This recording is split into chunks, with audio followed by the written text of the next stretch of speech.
Hey, everybody. Hello, hello. Hello, hello. Beautiful Sunday evening. Super excited you guys came, and I'm super excited about what we're going to talk about tonight. And as you guys know from the thumbnail and all the stuff that I put out there, we have American Roots on tonight again for take two. And I really wanted to do this, and I actually kind of was harassing them for a little while about, let's do this. But um, the reason being is I think the journey is just so remarkable and all the different stages you go through for homesteading and why, I was just telling B just minutes ago that, there's nothing easy about it. And it's, it's just crazy how things work and, the way we get to being free, and it's not for the faint of heart. And so I love Jess and Joe's story. And so what I'm going to do is I'm going to bring them in and we're going to kind of recap kind of where they've been, what they've been working on, where they are today, and what's coming in the future. And I hope you guys enjoy it because I know I will, even though I know most of the story. I'm sure there's all kinds of stuff I will learn as well. So without further ado, let's do it. Let's do it. Jess and Joe, American Roots. Hey, everybody. Jess and Joe, American Roots. Hi, guys. Hi. How goes it? Good. It goes good. We have 8 dogs. Sorry. We're trying to contain them. Yeah, all good. Muzzles. Yeah, and there's an important reason why you have 8 dogs. Yes. Right? Sure is. But before we get there, I don't want to talk about that yet. First of all, I just want to tell hello everybody in the chat. There's tons of people here, super excited. What I would like to do, if it's okay with you, Jess and Joe, is to go back a little bit, because I don't know if everybody in here knows the story from the first video or not. But so let's go back a few years. And how did you and I get connected? Let's start right there. Well, YouTube. Yeah, it was YouTube. I saw you do a video, and everything had just happened with the election and everything. And you said, hold the line, don't give an inch. And I'm like, they said, hold the line. And I was like hooked. That was it. So we messaged you and you messaged back. And then you said our name on one of your lives. And we were like, oh my gosh, they said our name. I mean, we were just like, it was pretty like instant friendship, I would say. And then we started learning about each other, and kind of just been the rest is history. Yeah. So tell me, when at the time you and I met, when you sent that email, what was life like for you guys back then? How? And I'm speaking in reference to being tied to the system, the beast, that's what I'm referring to.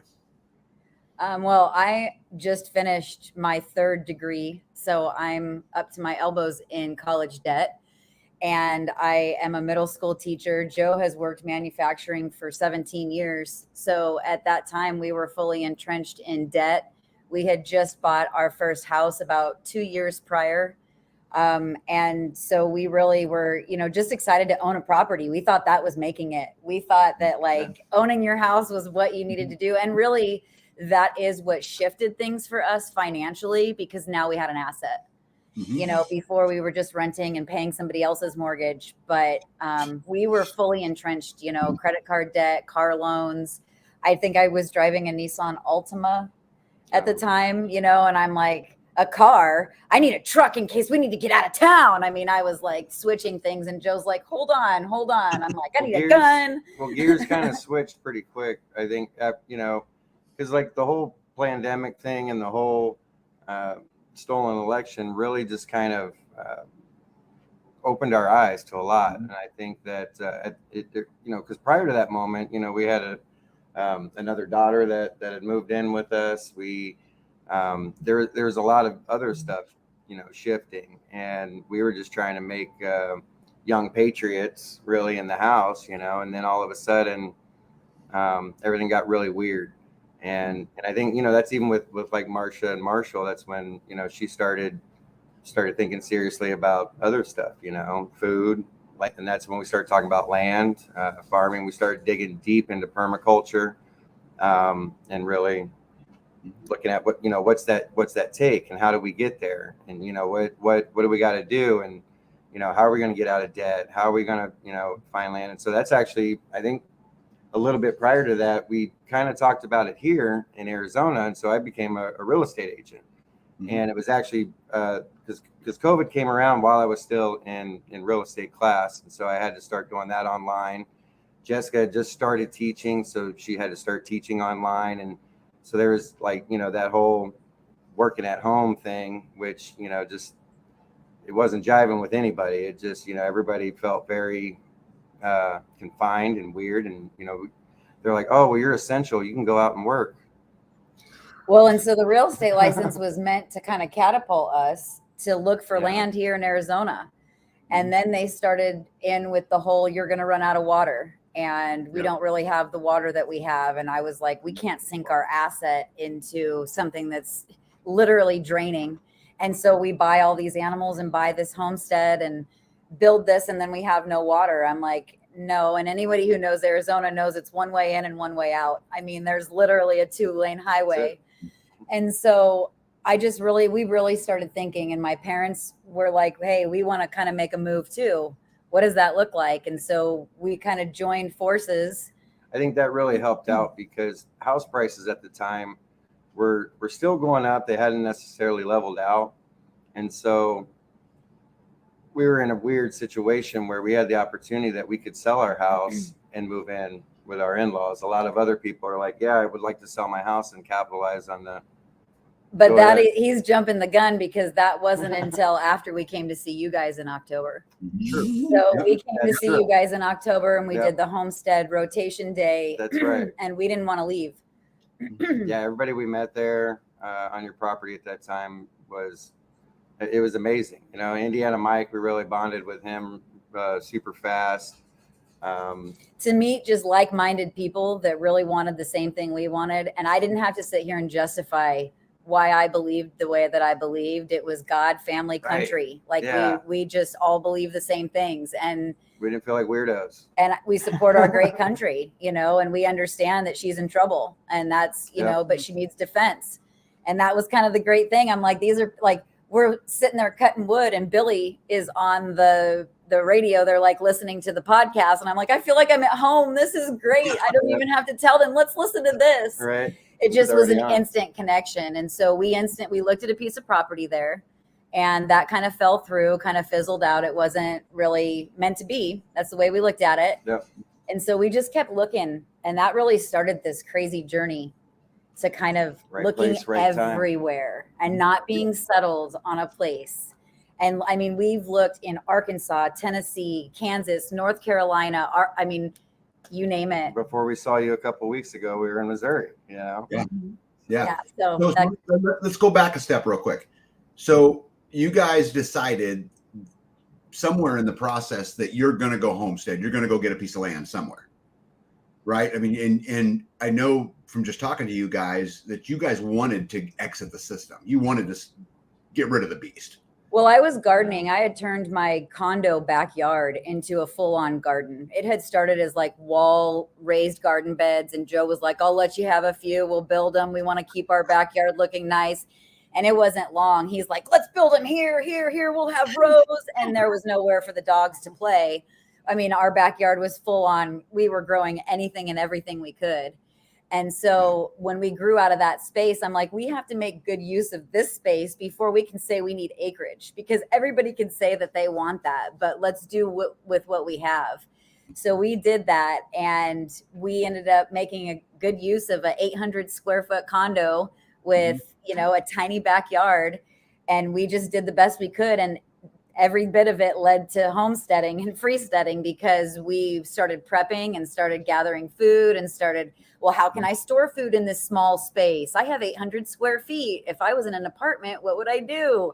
And we just slowly outgrew that. And then when we came to visit, it was like, this is what we want. We know we want this. Like, it felt right.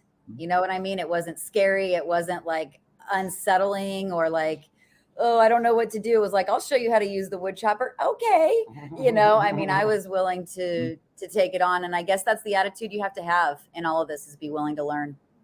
Yeah. So back when you guys first started you guys had a ton of debt. I mean, you did not have the options you have today. So we talk about starving the beast, and you've heard me say many times, which one, right? Because it's a series of beasts, right?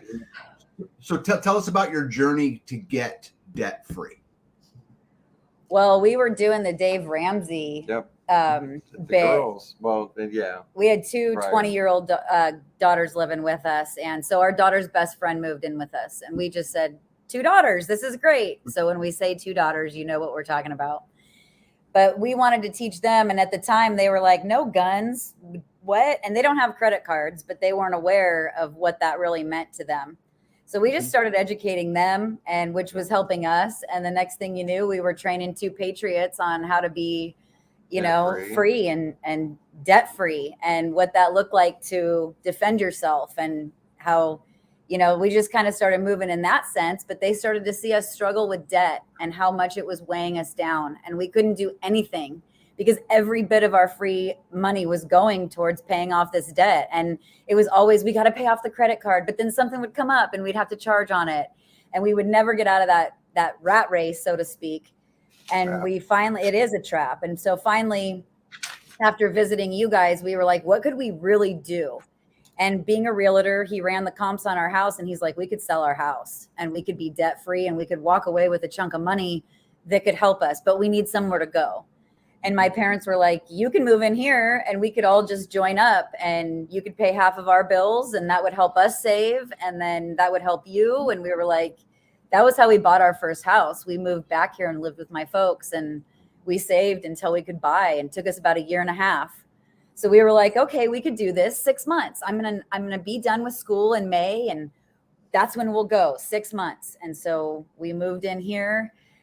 And then things started getting crazy economically, and like we had no debt, but there was all this stuff happening. And I'm like, I can't walk away from my job without having a piece of land. We don't even have anywhere to go. This is crazy. I can't be like, yeah, I quit, and then just walk away and not. And how do I justify that? I'm going to wake up the next day going, WTF. Yeah. So for the sake of stability, we decided, well, I guess if it's another year, it's another year. Well, then the emotional set in and the mental set in. And it was like, I didn't sign up to live in a bedroom with my folks for 1.5 years. Like, that's not what I signed up to do. I didn't mind it. They're great people. They love me. I didn't live here my whole life, so I'm enjoying it. Right. It probably is more of what it is that I feel like 12. But, everybody, we get along. Everybody's great. We have space. It's not that. But they have 6 dogs. And we have 2. So thus the beginning of our conversation, we have 8 total. Yeah.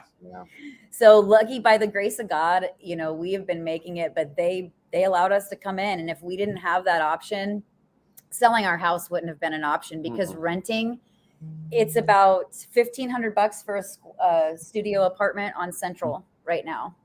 So that's crazy. I mean, that's crazy to pay that for a studio apartment. Yeah, I don't think I've ever told you two this, but I have a tremendous amount of respect for you. And I'll tell you, and I have a tremendous amount of respect because if you want the things that few people have, you have to be willing to do the things that no one will do. And you guys were willing to do that.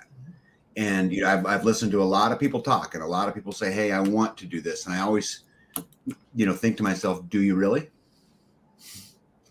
Are you willing to do what it will take to do it? And so here's a husband and wife, got a beautiful home, got a backyard that's all garden, it's all set up. Theirs. It's you guys are set, you guys have great jobs, you guys have all of these things, and yet to sell it, to get debt free, to move in with mom, right? And 6 dogs. And it's 6 new dogs, total of 8 dogs. Yes. Right. 6 more dogs. I think it's just a tremendous testament to your guys' courage. And will. Yeah, well, that's big. I mean, they want it. Yeah, it takes balls. And to my parents too, for them to be at the age they are, to have all their kids gone, their nest was empty. They did not have to do this. They were perfectly fine doing it the way they were doing it. And to open it up to us, to add 2 more dogs, to add that, luckily though, we all have, it's not comfortable or free. You're right, Ghetto. It is not. There's nothing about it. But see, that's why everybody doesn't do it. The things that are hard, that's why they're hard. It takes a lot to achieve them. Otherwise, everybody would have it, because people want what's easy. Yeah. And I think it's SOE that says you're not competing with all the people. You're competing with 10%.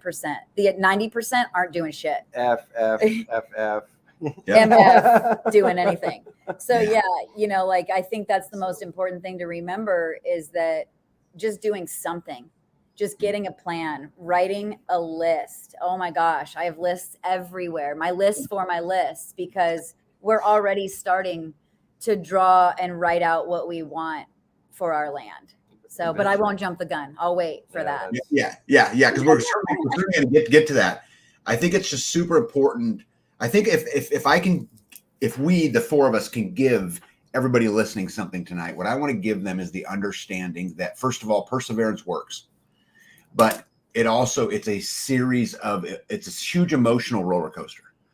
I mean, it's just this incredible thing that takes a whole lot of moxie, you know, to get through, which is why I really want to talk about, you know, that particular issue. So I know when you came to Kansas the first time, it was exciting and there was a piece of land, it didn't work out. And then you went through a span of 6 months or 8 months, whatever it was, where, man, every time you looked for a piece of land, it fell through or whatever it was. So in the business world, we refer to a thing called our shadow.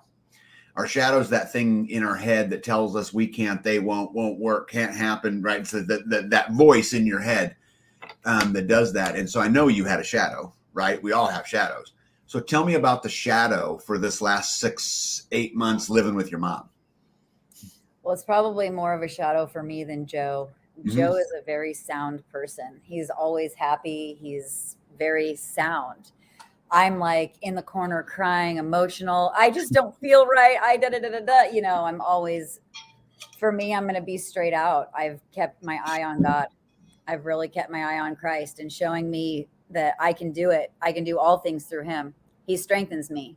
I can do nothing on my own, and I can do all things through him. And by just saying, this is the first thing I said, God, if it's your will that we put our house up for sale, let it sell.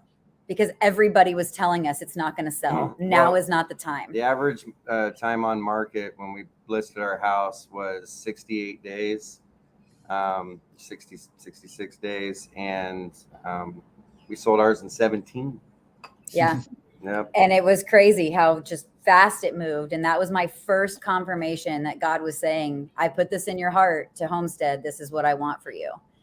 And, you know, my thing was really just, how do I keep moving forward and keep everything? My daughter says, your mental health is super important, Mom. Make sure you're keeping in charge of your mental health, because you can want a dream so bad that you can strangle and suffocate everything else around you, just trying to keep focused on that. And I'm super hyper focused. When I say I'm going to do something, I do it. And so it's kind of like you either just go with it or else you spend your life fighting it because you know it's going to happen. And that was really my thing, was just, I know I want to do it, but everything around me, it's like you put one foot in front of the other and then something else happens. And just a real quick example was, yes, it sold in 17 days, but we sold it to a veteran and the VA started like chipping away at the price that we had agreed on. And then it started to become this big deal. The guy moves in, long story short, he says he ate something out of our garden. What was it? Hemlock. He said he had hemlock out of our garden and that he was sick and he couldn't talk to us. He I had was to look so it sick. up because I didn't know what hemlock was. And then I found out it doesn't grow in the desert. So I don't know what it. So we were going to make a shirt that says, don't eat the hemlock. Don't eat that. Because it was just like, he was like threatening us and being really weird about it. Like we had deliberately poisoned his animal and him. And I was just like, this is strange. We were really trying to, our best to do the best for him. You know what I mean? Through the whole process, we took a lot. We really tried to put our best foot forward and be. And that was just one thing that like, you're trying to do the right thing. And then all this pushback comes. And then like so much to the point that the broker was like, if you need an attorney, let us know. We're here to support you. Like it was that crazy. Like we're not going into the details that much, but it got very weird. And it was just like, what is happening here? Like, God, I thought you said this was what was supposed to be. You brought a buyer. And then we moved in and things weren't as easy. You spent 5 years living on your own in your own house and they were by themselves. And so we're trying to make all this happen. And we put all of our stuff in a storage. And so by the time we were paying the storage bill, and we were paying my parents half the bills. We weren't really saving any money. And so then we had to kind of go back to the drawing board, and then we had to fit everything onto my parents' porch. So now every single thing we own is on my parents' back patio. So now we have like little areas to walk through and like slide by. And everybody in the house is making do with this. This isn't just me and Joe saying, this sucks. This is like my parents have their backyard totally filled with our crap. Like they're making sacrifice too. Everybody is. Yep. And so one day we decide that's it. We're going to go through everything on the back porch and start getting rid of it. And it's like, well, we need that. Oh, I forgot I had these. We need those. So really, we didn't get rid of anything. We just, it's like, which beast are you fighting? Right.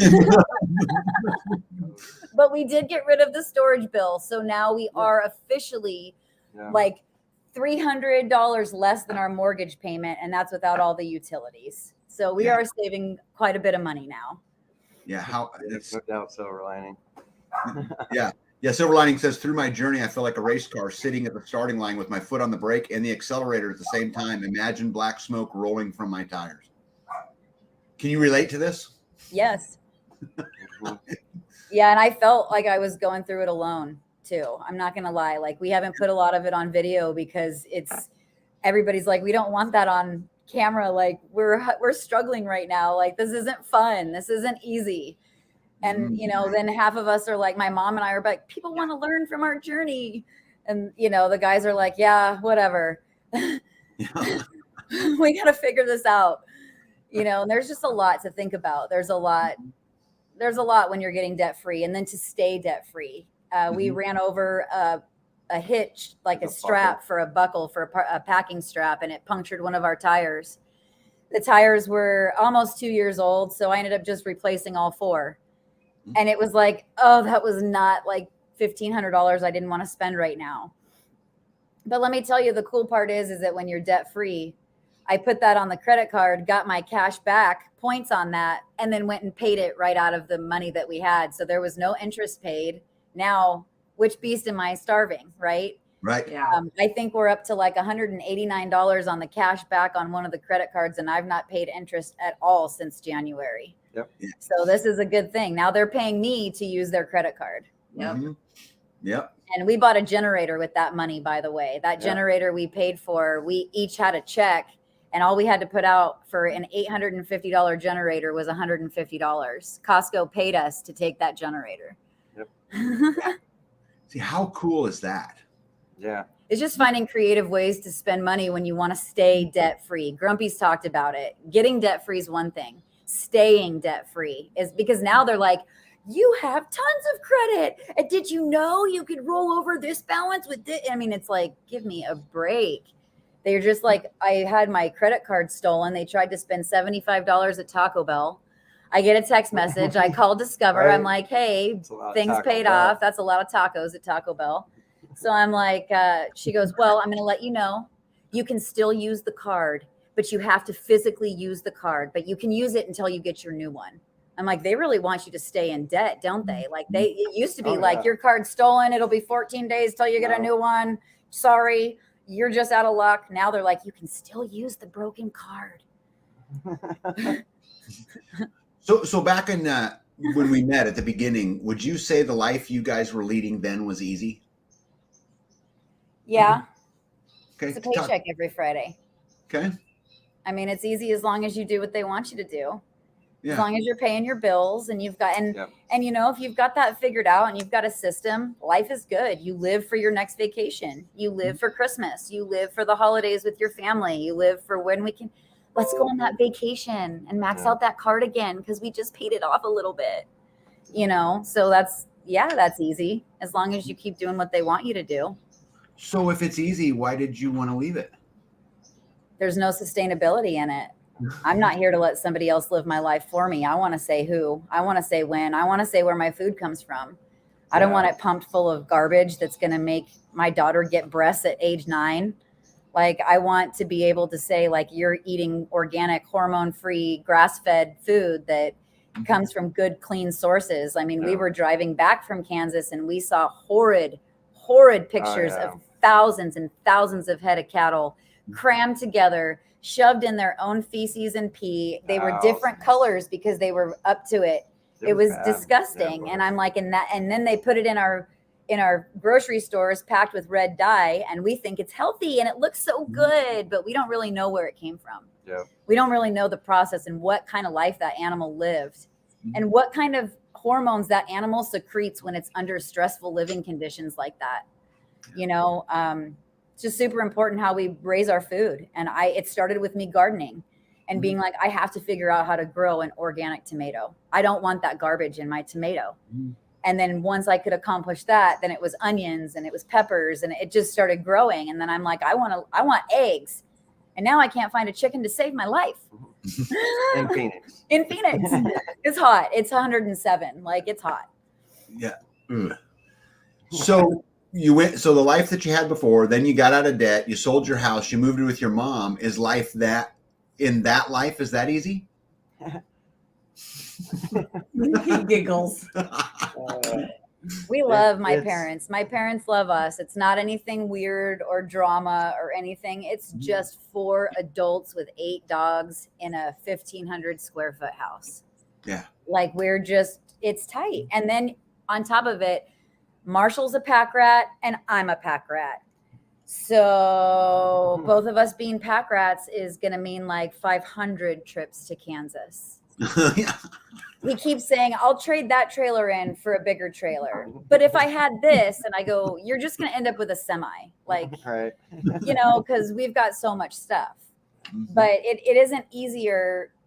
That side stuff is stuff. You can get rid of anything. You can, you know, that's whatever. But it's the emotional side of like, thank God we go to sleep at the same time. Oh, yeah. And we wake up at the same time because they're not like partiers. We're not partiers. So we're not like 10 o'clock at night. They go to bed. Like, it was still light out the other day. And they're like, good night. We're like, good night. It's like 8 o'clock exactly. We were watching your live and they're like, it's 9 o'clock and still light out there. I'm like, you guys would have been in bed for an hour and a half by now. Yes. But, you know, I guess that's good for the farming side of it because they rise early, you know, and so do we. So we don't ever have to worry about that. Everybody's hardworking. Nobody is like, get up, you bum, pay your way, you know, and everybody wants the same thing. We want freedom. Yeah. But everybody's at a different stage of where they kind of think we With are. the beast in a different Right. beast, you know. Right.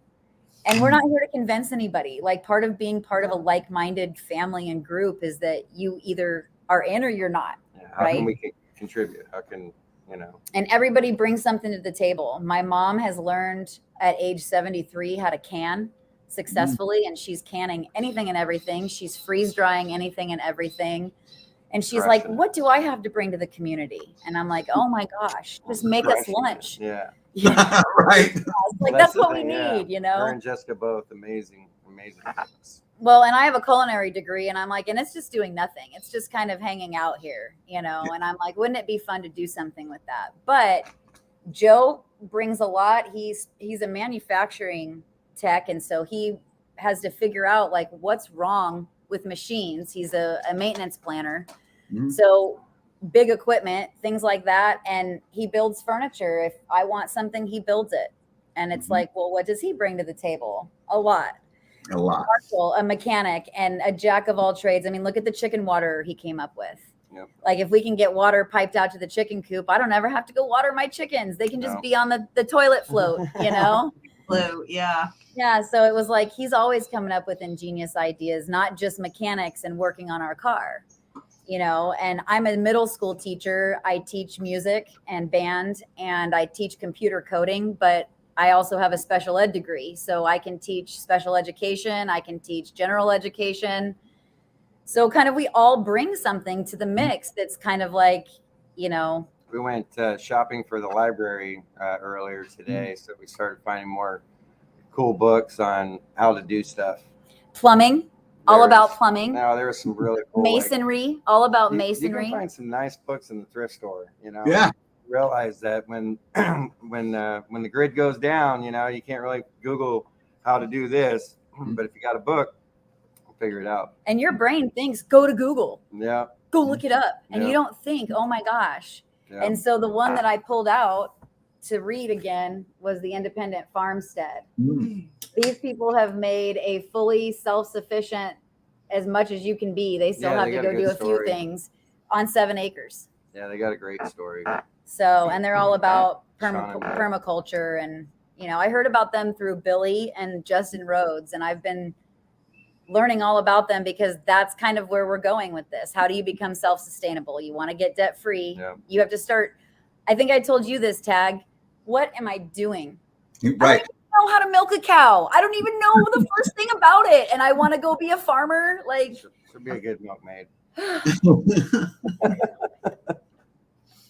Well, you know, I think that just what you're referring to there is another beast. Mm. You have to, beast. you've got a beast, right? You got to combat it too, you know? And I think I think it's so fascinating the different steps in the journey. Yeah. You know, 'cause I keep asking you, is this step easy and is this step hard? But they're all different. Yeah. Right. Yeah. Right. And different for, you know, and hard and easy for different reasons, and, you know, et cetera, et cetera, et cetera. But anyway, okay, so let's fast forward now. So you guys had debt, you were living the good life, living for vacation, living for Christmas, living for those things. The world said something, and you said, oh shit, we better take care of ourselves. You got out of debt, you sold your house, you come out to visit out here. We did a a homestead rotation. Then you went back, you moved in with your mom. And then something happened here recently. You decided to go to northern Arizona, right? Right. That's what started it. Well, so my parents, again, we've been looking everywhere for land, and just where are we supposed to be? God, show us where we're supposed to be. And Marshall has a brother and a sister that bought land up north and have successfully made a go of breaking free and going up there and living on their land. And so he's seen that happen. And so we decided, you know, Marshall was like, let's look at Concho. And at first, Joe and I were like, hell no, forget about it. You guys just know. If you want to go, go, but we don't want to go there. And then it was kind of put on my heart, like, how can you ask them to go anywhere if you're not even willing to look? You need to just go look. And you never know what you'll find, you know? And so we got in the car and we went. And we were like, yeah. We enjoyed the ride. The ride was pretty there. But it was a hard no. Yeah. It was a hard no. I was like, no, thanks. I don't want to live in the middle of the desert buff. Well, you know, people don't like northern Arizona is beautiful. There's a lot of pine trees. There's a lot of stuff going on, and it's in the mountains. It's higher elevation. But there's this certain area you get where all of a sudden that's all gone. Like literally it's within a mile, it's all pine trees, and then it's just arid, flat, high desert, just nothing. Well, and we realized it just wasn't the place for us. Yeah. We would get up there and have no community. We'd have nothing. We'd be that was in the middle of nothing. And so that really sparked our, what do we want? It doesn't matter if it's the perfect property. It doesn't matter what it is. If we don't have community, we have nothing. Yep. You might as well be in the city. You know, you don't have what you think you have. And so, because you can't do it all, you know, you can't, and you need that community, you know. And I had just gotten out of school. And so he had taken a week and a half off. And the next thing I said was, let's not waste this vacation. Let's get in the car. Let's just go check out Missouri. Let's just go look. There's a couple properties in Missouri. Let's just go look. It's right along the line. We were looking in St. Joseph, which is really close to you guys. Yeah. And I'm like, we can still get to Tag and B, you know. And then it was like we would get there and the property would be under contract. And the next one would be under contract. And I'm like, we drove all this way and everything is under contract. I'm like, I'm not going to lie. This is frustrating. And so I'm like, you can't justify buying a piece of property in an investment like that without seeing it.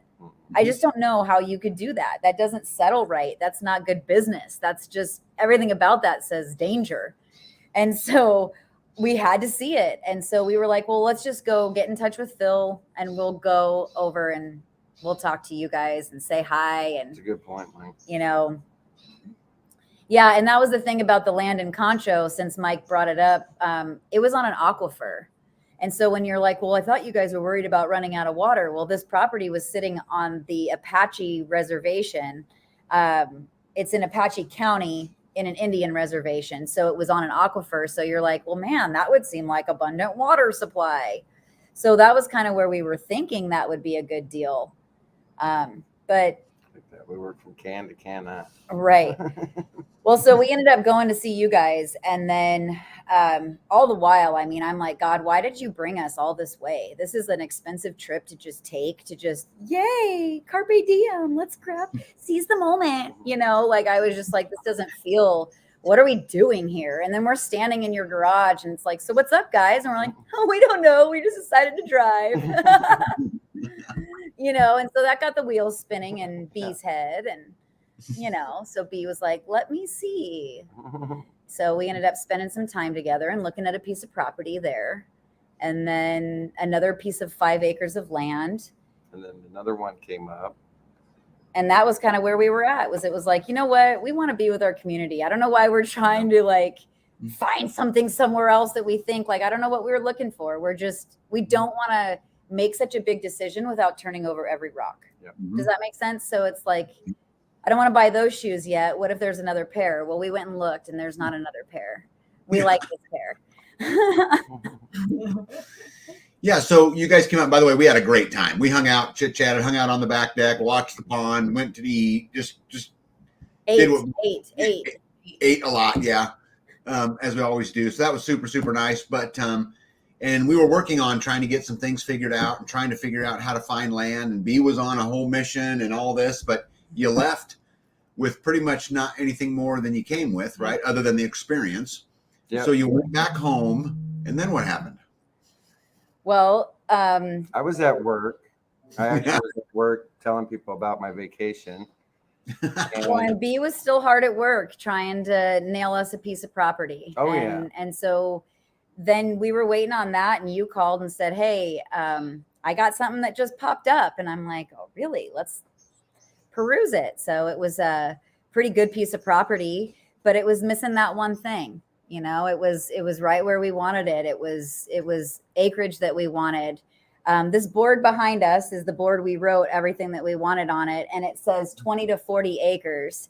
And so we knew that was within what we thought we wanted, you know, it was checking most of the boxes. Right. And we'd had the conversation with you that maybe you'll find the right piece, but it won't have every single thing. And so maybe not try to be so picky, Jess. Right. We could make it work. We can plant trees, you know. Right. We could move somebody's trees. We could figure something out. There was no trees on it. Yeah, that was the one thing. It didn't have any trees or water. I didn't see any ponds or anything. And so you can always make that. Yeah. Yep. So we were just kind of moving forward in that. I called the bank. We got pre-approved. We were moving forward because what is it that you and everybody else always says? The one thing you'll go into debt for is land. Mm-hmm. So that was really like another thing because my mom's like, we just worked so hard to get out of debt. How are we going to turn around and go get back into debt? And then you guys have been having those conversations on your lives about going into debt for land. And she said, that's what changed my mind. That's what changed my heart because I didn't want debt, but for land, we can secure our land. That makes sense. And so having that conversation, now she was ready to say, let's get pre-approved. Well, Joe and I got approved, and that's a long way for us. I mean, we've come a long way from being able to get barely approved for a house to live in, much less an investment for land. But we didn't really make a decision that night because remember you actually told us, let's just wait. We got a second. I'm like, I don't know. I just, you know, because you get so excited and you get so like, oh, right. And Joe was like, it's just not setting right. We started fighting. I'm going to be real. Like, let's be real. Mm-hmm. He was like, I just don't feel right about it. And I'm like, what don't you feel right about? Come on, like, get it together. What are you thinking? And he's like, I'm thinking that I don't feel right about this, that it doesn't sit peacefully with me. And I need do peace. Your gut check, you know? Yep. So he checked me and I had to check myself. And then we went to bed and I'm praying, God, show us what to do. You give us this land. Show me what to do. What are we supposed to have? Now we had a pre-approval letter in our hand, right? The very next day we get up last Sunday and it was like 2 hours. The property had been listed. The property comes up. No, I was at work. You were here and I was on break and I had seen this property. It came through from Phil and, I'm just looking at it and I get a text from Jessica and she says, hey, are you busy? And I'm like, yeah, I'm busy looking at this property. So I just kind of ghosted her. I didn't really call her back or anything. Well, my mom is telling me the whole time, I like this property. This property is everything we want. Ponds, creek, rolling hills, trees, 80 acres. Like, oh my gosh, if we can get this one. And I'm like, did you see the property? And he goes, yeah, I'm looking at it right now. And he's like, I'd be totally comfortable signing my name to that. Like, that's everything we want. Yeah. And so I said, all right, I got off the phone, called the banker. I said, this is what we need. We found one we want. He ran the numbers. Everything worked out. We got the letter, put in the offer. And the guy's like, well, I just received a cash offer about 2 hours ago for less than asking price. And I really like your offer. I'm going to cancel all the showings for the weekend. But I have 2 tomorrow that I want to honor. And we're like, this would be Friday then. So we're like, okay. So he's like, we'll call you back and we'll let you know. And we're like, all right, now we're city folk. So we're like, and nothing. And it's like 11 o'clock your time. And I'm like, oh gosh, something's, Phil calls us and he's like, hey, I want to let you know they're waiting. This guy's trying to scramble together to put an offer. He told him that he had to have an offer in by the end of the night because we have your offer and we want to make a decision. And he goes, the realtor told me my end of night was 10 o'clock. So I don't really know when their end of night is, but we got to get this going. So I said, don't worry about it. Just talk to us in the morning. If this is meant to be, we have total peace about it. We are not going to rush it. We're just going to sit back. We've told him what we'll give him. We're not going to get into a bidding war. That's all we have to offer. We don't have anything else to offer. We gave him our trump card. So the next morning, Phil calls and he says, they accepted your offer. And I'm like, oh my gosh. Like, I just couldn't even, I don't know. It was favor. It was favor because there was other people that wanted to see it. He could have left the showings open all weekend. He could have been that greedy seller that's like, I want to see what I can get. Yep. But we made a clean offer, full asking price. And we just wanted the land. I didn't want to worry about the musk thistle that we have to take care of or the, I just didn't want to worry about it. And then they came back and they said, hey, there's cows that are leased on that land until November. What do you want to do about it? And I said, well, there has to be some kind of compensation because I'm paying for the land. So you need to figure that out. And I said, I don't know anything about farm life. I'm going to depend on my realtor, Phil. And him and his wife have done a great job. Like, if anybody's wondering, like, they have done a great job. Really they dropped what they were doing to tag team the deal to make an offer and get it in for us on time. And time was of the essence. Like, and I am a slave driver. This is why he and I get along so well, because I'm like, let's go, Phil, let's go. And if I'm not driving him, Tag is driving him. Poor Phil. Poor Phil. Yeah, poor Phil. He had both of us. Yeah. And I didn't want to be that helicopter client. I really wanted to leave it up to God because you can put your hands in something and mess it all up. Yep. You know, like, I didn't need to mess it. He's like, what do you want to say about him? And I'm like, I'm not saying nothing. We left our offer. We left it what it was. And that's that. And we have peace about that. And I had to have peace about, my mom goes, we have to make an agreement. Nobody's going to get ugly if we don't get this property. Right. Because we've been through the ringer, like, and I'm like, there's nothing to get ugly about. If it's not meant to be, we won't get the property. And then, so it just seems like, and there's, we're not out of the woods yet. Like, we have to go through financing. That's crazy. Everybody knows that, right? Like, let's sign some documents first before we get all excited and put our wall tent up. Right. Yeah. I've got a big wall tent you can borrow, by the way. Oh, thank God, because they're like almost $3,000. And I'm like, there's no way we can live. I go, what are we going to do? Get out there to our 80 acres? And, well, this is it. Yeah, we got this land. What are we going to do? And it starts raining. Ah! So I know the ink's not dry. I know that there's still stuff to do. They've accepted the offer. You guys have been pre-approved. Everything's great. All that good stuff. So what kind of impact did selling your house and getting out of debt have on your ability to purchase your dream property? It was the make or break. Yeah, it was the make or break. Like, if you think about it, what's scary about this tag is that when Joe and I, if I was to try to go get approved, like, say this all closes, we're done, we're paying on our land. That was our ability to go live. That was our ability to go get a mortgage somewhere else, to go say, you know what, this isn't working. Maybe we aren't farmsteading. Maybe we aren't doing this. And not to mention everything's already done. Just move in ready. But right. Like we don't time to work.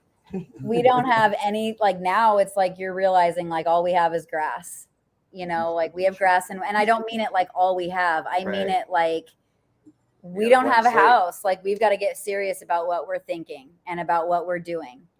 And so I started jotting it down. I've been like keeping it in a journal, writing our story of how it started, what our plans are. I'm like, I really want to get serious about making this. This will sit on our coffee table when our house is built. And whoever comes to visit us, like we've already decided we're going to set aside a spot of land for homesteaders that are moving across country to do what you and B have done, to say, hey, come put your cargo, whatever here, come put your skid loader here, whatever you need. Because I think you were mentioning that on your last live, like all the different stuff as you were looking around your yard. Yeah, because you being willing to put something like that for us, I can't go put a cargo container on 80 acres by itself. It'll get vandalized. I mean, even in the cowest of countries, the cows might vandalize it. But you know what I mean? Like, I just feel apprehensive doing that. But knowing that I could keep my stuff in a safe place, now we're thinking full hands in, full hands out. When we go to sign the closing papers, we're bringing a truckload of stuff.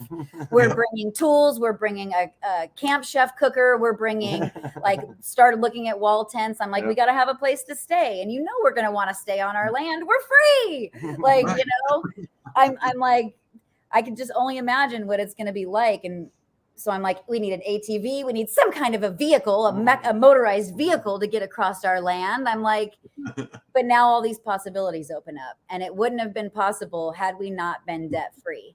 We went shopping for our daughter today and we bought her a birthday present. And we didn't have to worry about how much it cost because we were paying cash for it. It could be however much, we're paying cash for it, right? Like, we're not going, but we only have this much on the credit card and we really need to make sure we're budgeting. Like, it opens up so much freedom, not just in ways that you would think like electric bills and water bills, but now I'm not worrying about if I can afford something to tell my daughter happy birthday, you know, like just simple things.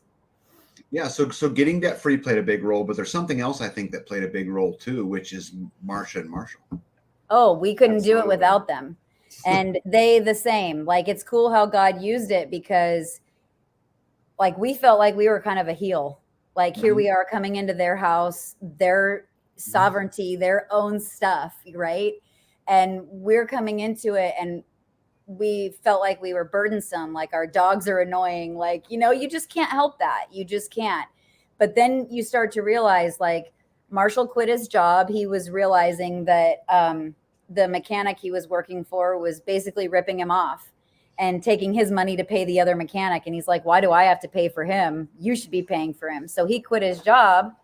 And then it was like our rent now became really needed, right? That's a needed thing right there too, back scratching.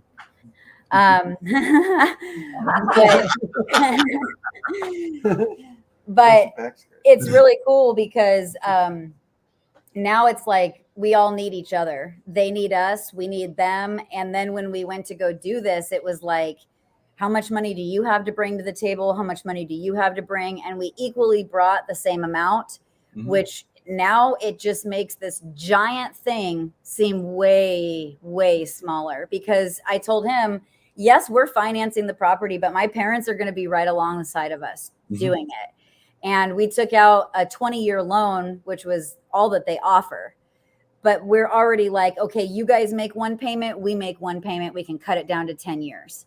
Like, we're already in that vein of thinking, if we were to stay exactly how we are right now, just living in this house, working, not doing anything, how can we get rid of that land debt? So even that, now I'm fighting that beast where I went from paying off credit card debt, but now I'm trying to focus on, like, I mean, I'm awake at night thinking, like, what's my plan? How can my land make me money? How can I switch from thinking I have to work for somebody else, but now I can work for myself and make more money on land that I've been given through favor and grace? What can I do to be a good steward of this? And so we've started looking into sheep. cows? Like, what kind of animals can we use to make 80 acres is a lot of land. Yeah. Yeah. So we haven't done this yet. So tell us about your land. Go ahead. It's 80 acres. It's really close to you guys. We're excited. It's everything you want and more. So, like I said, we asked God for 20 to 40 acres and he gave us 80. It was double. We asked for a pond, he gave us 2. Like it's amazing. It's funny. The same thing happened in Maine. When we first moved to Maine, we had a pretty crummy place upstairs that we had to remodel the downstairs. It was a restaurant and we lived upstairs, but there was no doors. And it was really weird because, we had kids and everybody wants their own privacy. So the whole place, there was no doors anywhere. And long story short, it foreclosed and we had prayed for a place with doors. Well, the place that we ended up moving into had doors upon doors. There were so many doors. It was an old hotel. And so there was doors in between every hallway room. Addie had 2-bedroom doors. Yeah, she had a door to open to her door. Yeah, it was hysterical. It's kind of the same thing, It's you ask for something and you get double, and so it's humbling. It's super humbling because. What do I know about 80 acres? It's now scary. It's time to be a good steward. Now it's time to be a good steward of the land, of the community, of each other, of Marsha and Marshall, all our dogs. There's definitely a lot to be thankful and there's a lot to learn. Like we just started okay, pull up the Kansas building codes. Oh yeah, those are fun. Yeah. We're starting from scratch, Sure. But it was cool because my mom is like, there's bad weather, but it's not going to hit our hometown. They're just going to get rain today. So mom's already calling Kansas our hometown. Like we're already, it's awesome. It's a good feeling. Like you were saying, like we made a decision to put down roots and now that is where we are. So now it's just kind of like, hey, can we put that shipping container on your land? Mm-hmm. Do you mind? I know. But the land is rolling pasture. It's got trees. It's got water. It doesn't have any electricity or anything on it, so we can be off grid. So that's going to be a huge learning curve for us because that was my dream. I want to be off grid. I don't want to worry about my electric bill. I don't want to worry about that stuff, and I want to be learning how to be as self-sufficient as possible. So this is going to be super awesome. I'm excited. And we haven't actually stepped foot on it. So that's what we're hoping here. Probably in the next 30 days, we'll be out there again, signing papers and making a video about the land. Probably borrowing your wall tent. I don't know. Well, because we're like, okay, so we go out there to sign the papers. We close on it. Now it's ours. We don't want to leave. We don't want to drive away. We want to go romp around on the land and camp for a couple nights and get to feel it out, Yeah, guys, I have a big expedition tent. If you guys want it, I'm serious. Go out there, camp. Just go do it. Build a fire ring. Have a campfire. Enjoy your time. That's what I said. And then I go, do we need a permit to have a fire? And he goes, no, only a giant brush fire. Like some controlled burn. But, city girl, I need a permit for my fire. Like nobody will even see your fire. So it's back to your land. So you got 80 acres, you got 2 ponds, you got prairie, you got trees. Yep. Right? You got kind of the best of all of it. So apparently grazing area, if there's cows, it has to have there's grazing. Plenty of grazing area. There's it's already got good fencing on it. Yep. Good grass. That's I can't really. And lots of musk thistle that we have to take care of. Yep. Not that much. That's just what the realtor kept saying. So he went out there. For everybody who's like, how did you guys buy 80 acres without seeing it? Yeah, Phil took it. The realtor went out there for us and he took, we could tell from the pictures that we wanted it. Like, I don't care if I get to it, it's a cesspool. What I saw was what I wanted. Mm-hmm. So he went out there and he walked the land and he did a 30-minute video. He Zoomed with us. So we have internet access out there, which is cool. Yeah, there is cell signal out there. But yeah, he filmed a 30-minute video of him walking the land. And he did dress slacks and dress shoes because he was at another business meeting when we called. Dropped everything. Yeah, dude's awesome. And he went out there and walked it. And as Joe's looking at the plot map, like looking through, yep, this is it. This is where he is. And he's like, I'm walking to the west now. And I'm just watching it going, I love it. I love it. I love it. Everything about it. I love it. I love it. I love those weeds. I love it. Like everything. The ticks. I love the ticks. It's ours, you know, like you can't help but be excited, even though the ink's not dry. You're still like, Yeah. I've already started drawing the barn dominium. What do I want it to cedar up here, metal down here? Like, because, you know, that's the other thing is it's like, now what do you do? So there's all these building codes and things. Now, what beast are you fighting? Yeah. Yeah. You know, I think it's crazy to think back to, you know, the beginning of our journey. And I didn't realize there were so many beasts. I thought there was one. I didn't know. I didn't know. I didn't. They make you think there's only one. Oh my And goodness. if there's even that, you don't even know there's that. You just think that that's part of life. We actually watched your video again the other day of how you guys started, you know, How you built your house. and your pictures of how there was, you know, when there was nothing there, and Yeah. how it is now, you know, but 4 or 5 years later. And how many years? It's 4 years. Yeah, 4 years now. Yeah, you've been on there, and it's amazing. It's amazing the amount of work and stuff that both of you, just to see the finished product. And I know it's not finished, but you know what I mean? It, by any other means, it's awesome. It's just, it's encouraging. And, you know, you see it being done, and because you think, you know, well, what do I know about septic, and what do I know about solar?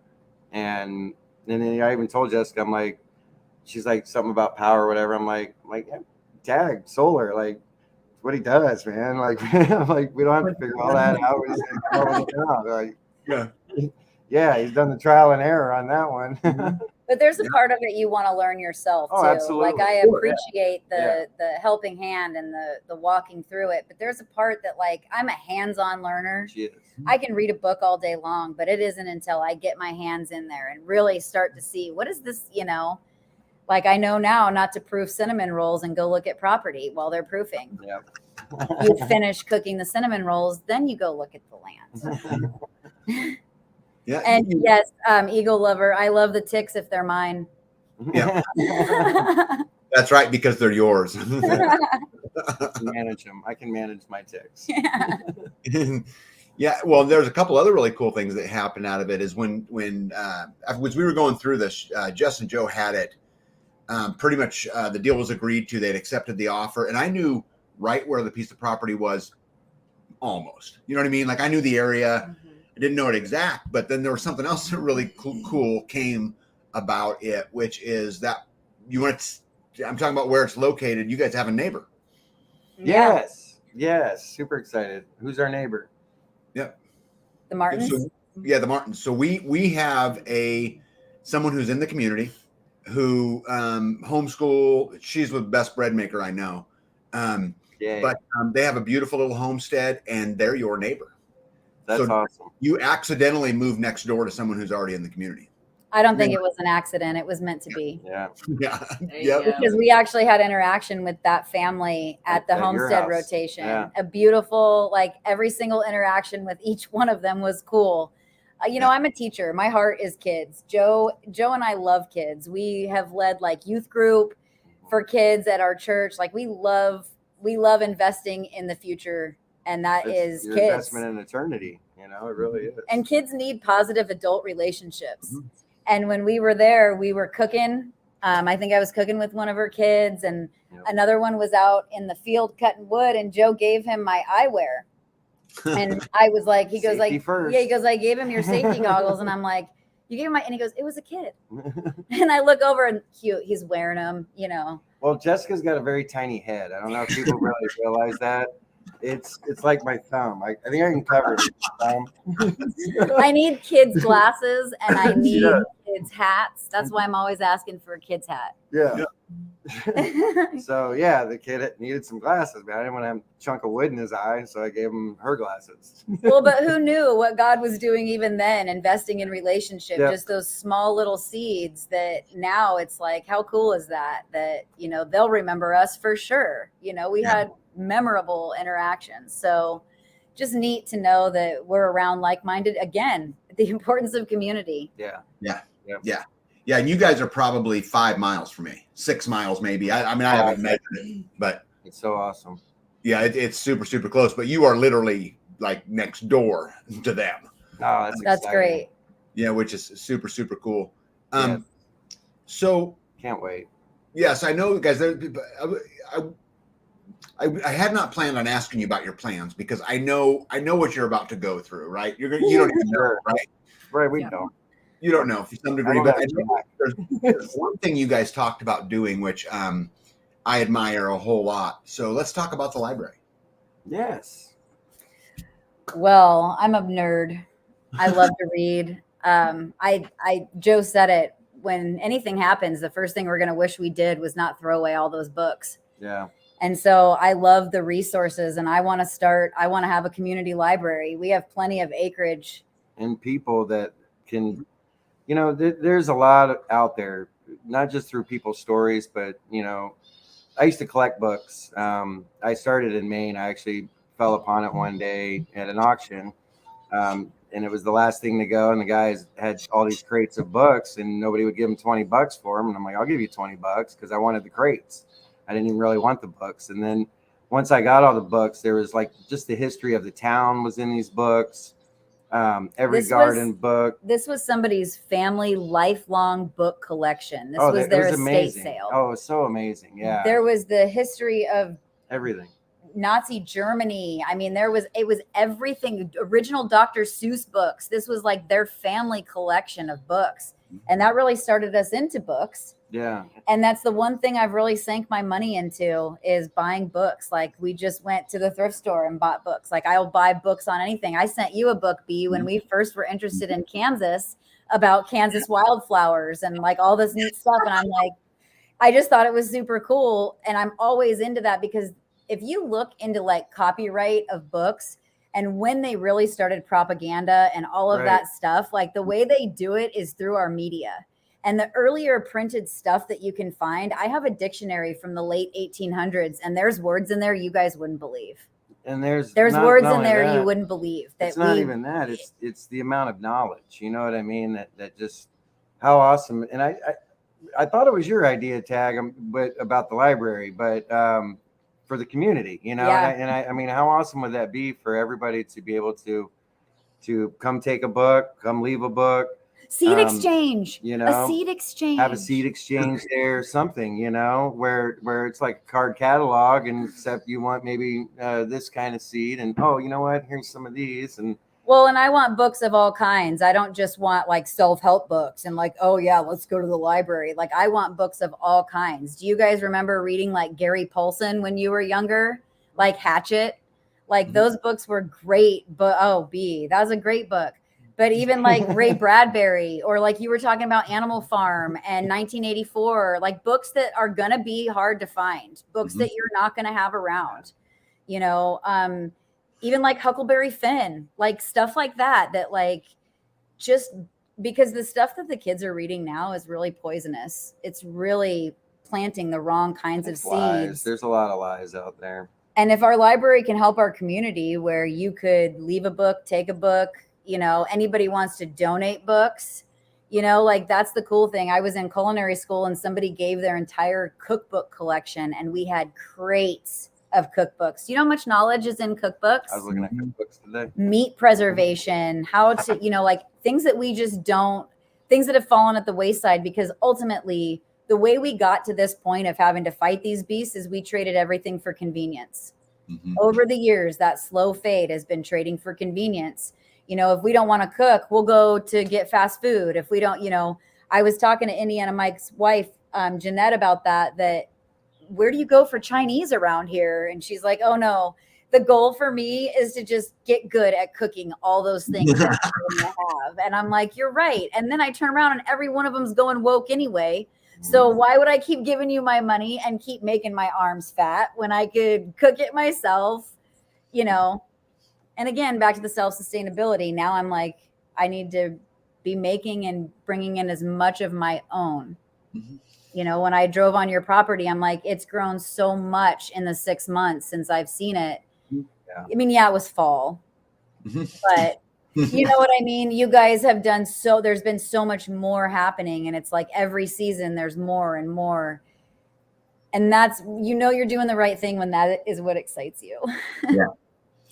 Yeah. So I think I've got one big major question left that I wanted to ask you guys. And that is, people, Jess, you've heard me say a million times, enjoy the journey, right? And everybody's at a different stage of their journey. And I've had a lot of people say, well, Tag, it must be nice, you had enough money to go do it or whatever. But the fact of the matter is, I believe it's attainable for anybody. You just got to want it bad enough. Yeah. But what advice would you give to somebody, or to give to people who are like, I really want to do this, I just don't know how? One step at a time. Get a focus, one step at a time. And I think you said it too.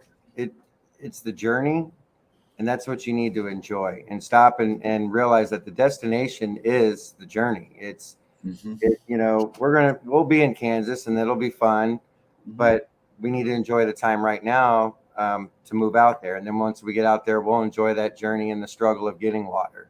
We'll enjoy the journey and the struggle of our septic. We'll enjoy the journey and the struggle of where our paddocks are going to be for the sheep, and how, we're going to make the next this. But you don't realize you need to enjoy it, though. We were talking about that. Like, you're so wrapped up in the emotional, physical, and mental side of all this change, of the things you don't know, that shadow that's following you around saying you don't know about farming and homesteading and stanchions and sheep sheds. And, what are you going to do with that? And it's like 80 acres. Give me a break. You're a city girl. It's like you're laying there listening to all this.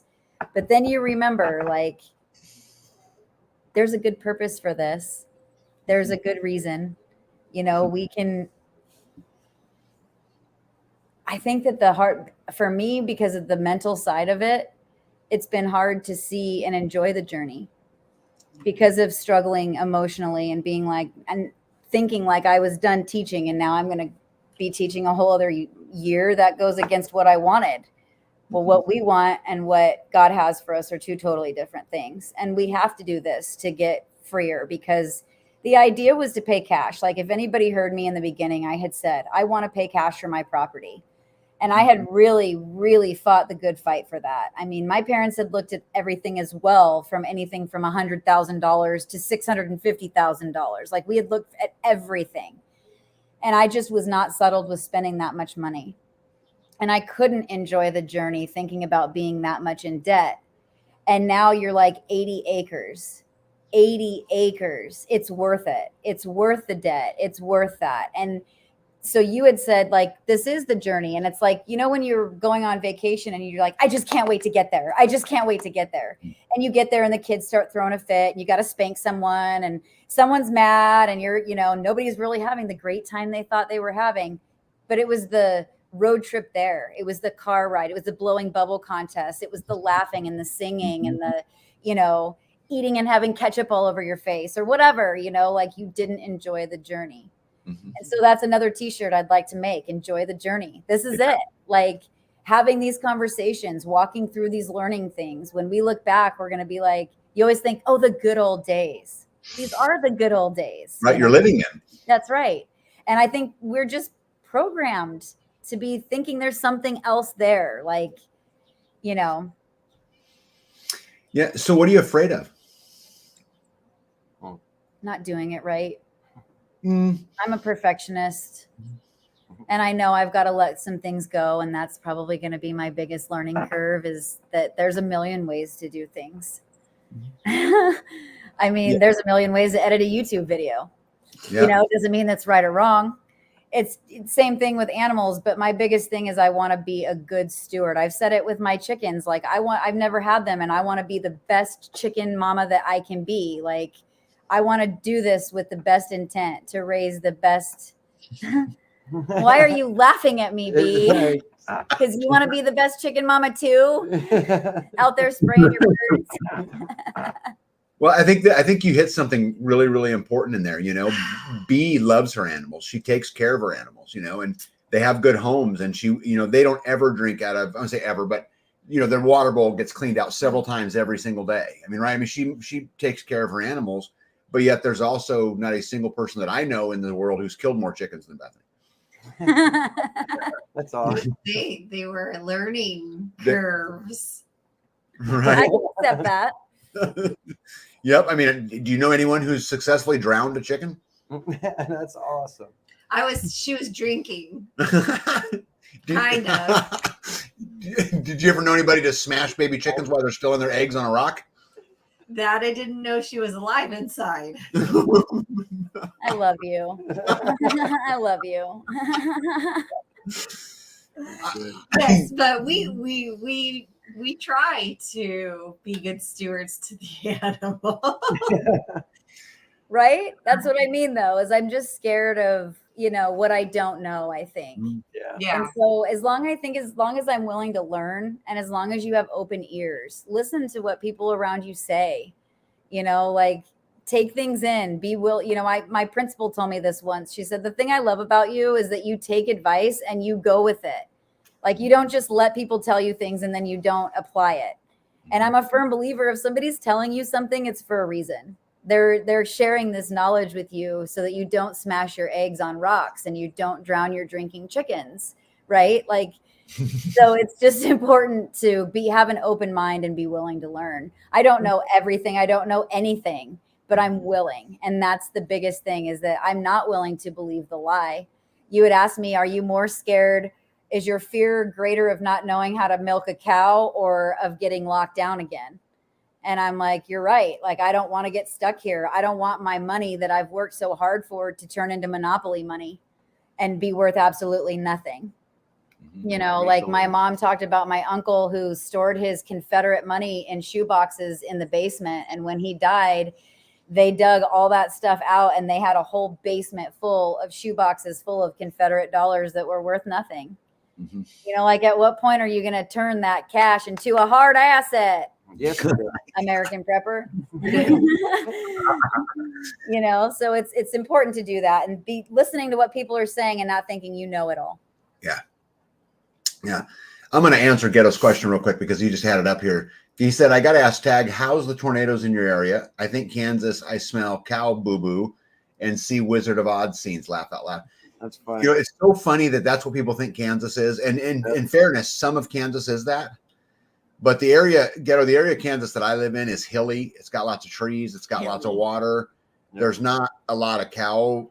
Like there's not big processing, feedlots out here. Where in the part that we live in what's called the Flint Hills. And so the Flint Hills is, again, it's terrain and it's all of those things. It's not this flat Toto land that a lot of people think it is. And then another question asked about taxes. And so you guys know, I live in a property that the county probably would say is worth $800,000 probably. And I pay about $2,000 a year in taxes. Just they asked, so I just thought I would share with them. Well, but Joe, go ahead, Jack. I was going to ask Joe, what's he? Is there anything he's scared about? No, just Jessica. No. Yeah. It's actually a pretty good answer, Joe, actually. Right. I mean,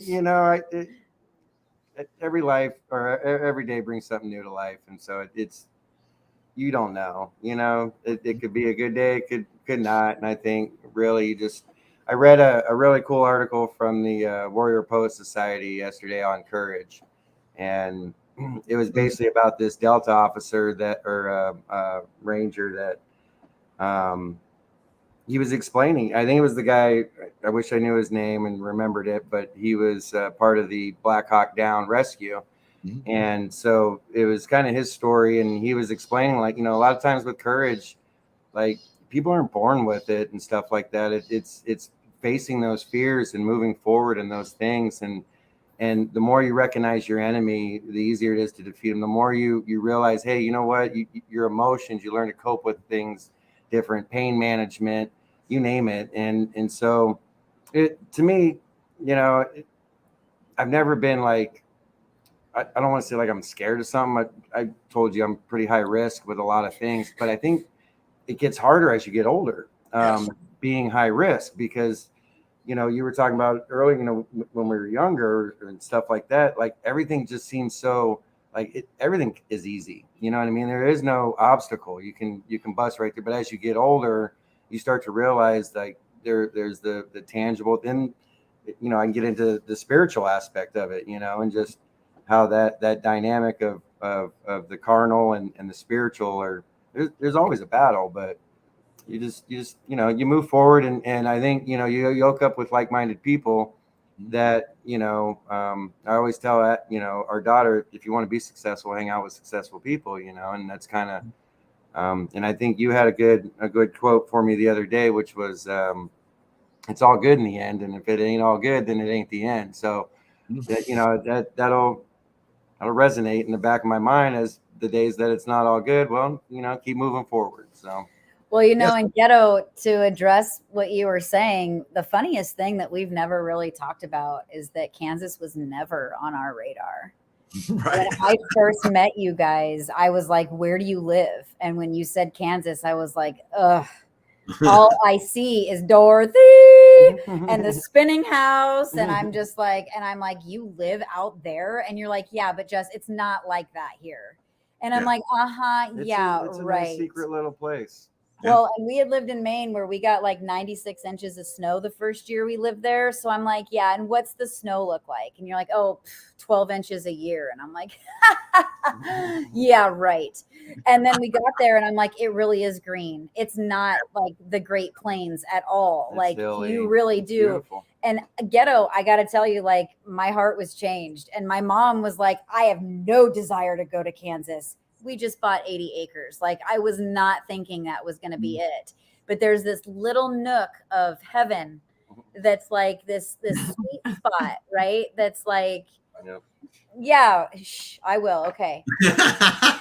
But it is. It's like you just realize like, oh my gosh. And then, okay, so back to what Ghetto was saying, like that's all we see. So we kept thinking, well, maybe Tennessee, well, maybe this. I'm not kidding you, you guys. Everywhere we were looking at, Murfreesboro, everywhere in Tennessee was getting hit by tornadoes. It was just like bam, bam, bam. And I'm like, my mom goes, you were going to take a trip there next week. And I'm like it just became very real. So I'm like, okay, maybe we're still thinking Kansas because everywhere else has tornadoes and no community. Like, you know, but then I had a teacher say to me, Kansas, I can't deal with the tornado shelters. Nope, count me out. And I'm like, that is really like when you're asking about fear, like if I was to really lay there and think of one thing I was fearful of, that is going to be something that I have to mentally prepare that you could come up and everything you've worked for could be gone. Yep. And this is why, you know, you build things to protect yourself. And but the fact of the matter is we don't get hardly any tornadoes. Right. I mean, we've had 2 close to us in 5 or 6 years. Right. We're not I agree with you, Ghetto. Yeah. And it was all God that led us to this place. Amen. Because if you had not said hold the line and don't give an inch, you know. Yep. And there's history behind that hold the line, you know, that's American history, you know, and it's like, I was like, that's exactly what I'm saying, you know, and it's like, and then one thing led to another, and it isn't even a year later of us visiting you that we're already out there. So yeah, I would say it is. And it's good to have that compass where, you know, you're being led in the right direction and you're not doing things on your own will. Cause you know, we tend to put our own hand in things. I know. I tried. Yeah. Well, guys, I got to tell you, I can't tell you how excited I am for you, you know, over the last 8 months or however long it's been from the first visit, you know, that came out here. And I know a lot of your guys' story, right? Because we talk. I mean, so I kind of keep up to speed on it a little bit. I know the roller coaster that it was. I know. And I just can't tell you how excited I am for you guys because it's just badass. Thanks, Doug. We super appreciate you and being. Yeah. You guys are great people. And the community. We can't tell you enough. Yeah, there's everybody out there. Yeah. I get messages every day from everybody telling me how excited they are for us and they're praying and they can't wait. Yeah. And, cool. You know, we've moved to Maine to be around our family and ended up spending holidays alone. Yeah.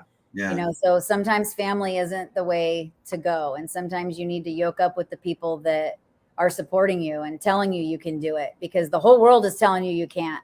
Yeah. But if you can find that 10% that's telling you can. Definitely going against the grain. Yeah, for sure.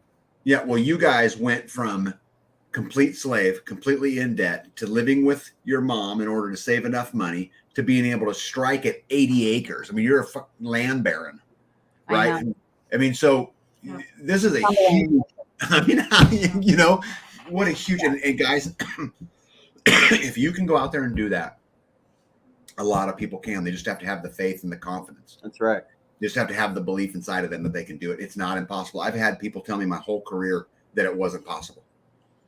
Yeah. And if I had listened to any of them, I wouldn't have done any of the things that I was, got to go do. And so, there's always a critic. Teddy Roosevelt says, it's not the critic that counts, right? Well, and That's I could say, Tag, that there's a lot that we could make decisions and do ourselves, but having the support from UMB, the community, having people behind you, it really does give you that like umph to keep trying. Because I see that you guys can do it. We can do it. And you have something to be a part of that makes you want to be a part of it. Yeah. Yeah. I think I would like to just tell everybody that, there's nothing easy about living this life. Nothing. Okay. I had a long day today. Right. Yeah. But I get to do it on my own terms. You can't want an easy life and have everybody do things for you and then be free at the same time. It's just not how it really works. Well, an easy life doesn't mean no hard work. I mean, I think I saw, it was Rain Country the other night that said, it's funny how people think when you become a homesteader that you don't have to work or have a job. And it's the hardest work we're ever going to do. Like anytime you work for yourself, it is the hardest work, but the satisfaction of, like you said, on your own terms, doing it your way, and being with your family. I remember B saying that too, that you used to have to be away a lot and now you get to be with your family. And that's the most important thing, is because really in the end, that's the investment you want to be making. Right.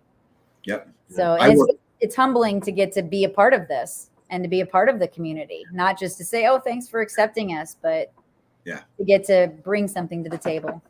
Well, what I think is cool is that everybody has that story. As you mentioned, I worked I was gone from the house 5 days a week for 20 some years. And, but it was those things that allowed me to get where to get to a place, right? I mean, it's no different than you guys go living, saying, hey, mom and us, we're going to shack up together so that we can save enough money where we can go strike. And to someone else, it's a whole different story and a whole nother different story. But the fact of the matter is everybody can reach it. You just have to believe in yourself. You just have to have confidence. You have to not listen to the critic and just put, 1 foot forward, and then recognize that homesteading is brutal. Nature is brutal. Yeah. It just is, right? And it's one beast after the next beast. But hopefully in the end, the beast you serve is the land you own. Amen. That's cool. Yeah. And I think it really helps when you started telling people, like, this is the one thing I would go into debt for, because otherwise if we were to search for what we had cash for, we were looking at about 2 or 3 acres. Yeah. With a house on it, and there's no freedom in that. We'd be tied to the grid. We'd be, and it's like, it felt like settling.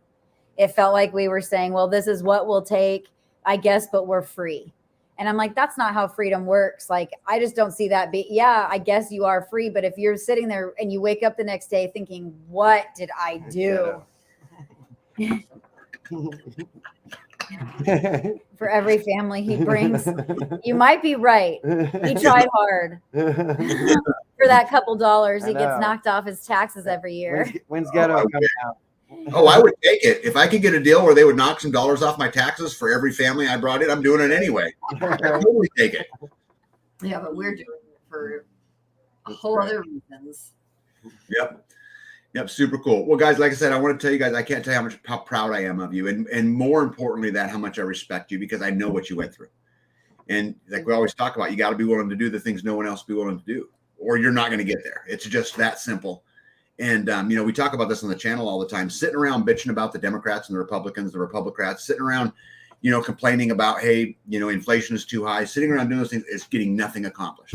Right. All it's doing is keeping you distracted from what you're supposed to be doing, which is chasing freedom. Right.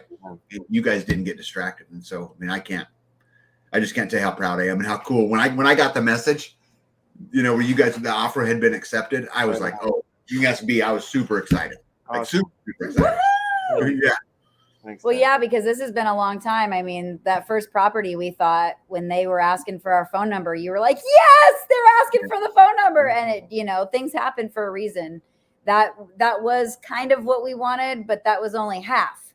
And that was on grid. And that, like there was things about it that just were not perfect. And it's like being patient. Oh my gosh, because I was so impatient. I'm like, and every day I'm on Zillow. Every day I'm like, and it almost became like something that you do during the day is like on my break at work. I'm like looking for houses, like, because you never know what's going to pop up. And, just putting one foot in front of the other and having a goal and not forgetting what you're doing, because it's really easy. It's really easy to get sidetracked. I mean, Joe bid on a gun at an auction and he won it, and then had to come explain to me that he had to go pay the $400 bill for this gun that he had just bought because he didn't actually mean to buy it, but he won the auction and it's actually a good deal. Those things that you're fighting because you realize like we have a goal. What are you doing? Like I'm not buying $400 shoes, Yeah, shoes couldn't save my life. I know, but still. Shoes don't. Yeah, well, I think it's exciting that you guys have already started buying tools. Yeah. Oh yeah, we bought a generator, and it's cool. We bought an electric fence. This is a funny story. So I bought a 100-foot electric fence, and our backyard isn't even like 100 feet. Like I don't even know when we're gonna get this thing open all the way. So we can't use the electric fence. So we just put up a regular wooden fence. Well, now we have our first. I go, we'll definitely be able to use that now on our land. I'll need a few more. Yeah. Right. It's cool story, Joe. It was an accident. I think Joe and Ghetto are already friends. Yep. Ghetto's a freedom fighter. Yeah. He's a super, super good guy. Him and I are going to do a show here coming up before too long in one of the round tables. But anyway, I don't want to. It's been an hour and 26 minutes, and I don't want to take up all your time. But guys, I'm super, super proud of you. And before we leave here tonight, what parting words would you have to all of these people searching for freedom? What would you tell them? Hold the line. Don't give an inch. Yeah. Do something. I do. You got anything? Keep swinging, right? Because it's a bitch. It is not always fun, and it is not always easy. Yeah. Is it ever easy?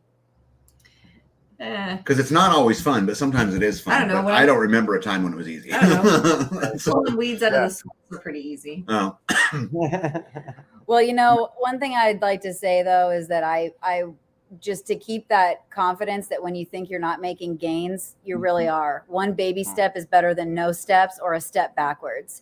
And I can remember like when we got that loan approval letter for that first land. And I just was like, I just feel like we're taking a step backwards. And it's like, yeah, but now you have this letter in your hand, and that opened us up for tomorrow, the next day. We didn't even know. And so, or like paying off a debt, and you're like, I'm just slowly paying off this one credit card and I have 4 more. And it's like being patient that, we'll see if Tag makes it. No, that would I make cheesecake, so I'm probably going to be making the dessert. I think that's what he meant. You're going to be moving up here and working your land and making dessert. So he actually said T-post, start stacking T-posts, and then followed it up with and make tag dessert. And make tag Okay, nice. I got it. Most definitely. But yeah, there's been a lot of times I didn't think that our one step was making any gains, and then each step is what leads to you walking up that mountain. So just keep the confidence, keep joining these things, be a part of our community to get that encouragement. Because if I didn't have you guys, I don't know that we would have been continuing to search in Kansas. You know, like there's a reason. So. Yeah, well, I think just kind of for my parting words, kind of as we leave, is just, guys, with community, everything's possible, and without it, almost nothing is. It's just the way it is. And so if you don't have a community, go build one. Get out there, get meeting people. You got to go down those roads, because again, there's going to come a day. I promise you, there's going to come a day where this gets very, very hard. Yep. Right. And I think, someone was talking about it earlier in the comments in there that, the journey is about who you do it with. And, not all of us are best friends in this community. And I've said this many, many times. There's lots of different personalities. There's, Billy gets along better with Frank and whatever. But we're all in this together. If the phone rings and people need help, we all come running. And what more could you ask for? And so go yoke up. I couldn't say it better as a term that you guys coined, or at least that's where I first heard it from, was from American Roots. And so yeah, hold the line, don't give an inch, right? That's right. Right. That's Good. right. All right. Thanks for having Congratulations. Oh, of course. We'll see you guys. All right. Bye. Thanks, Tag. Bye, B.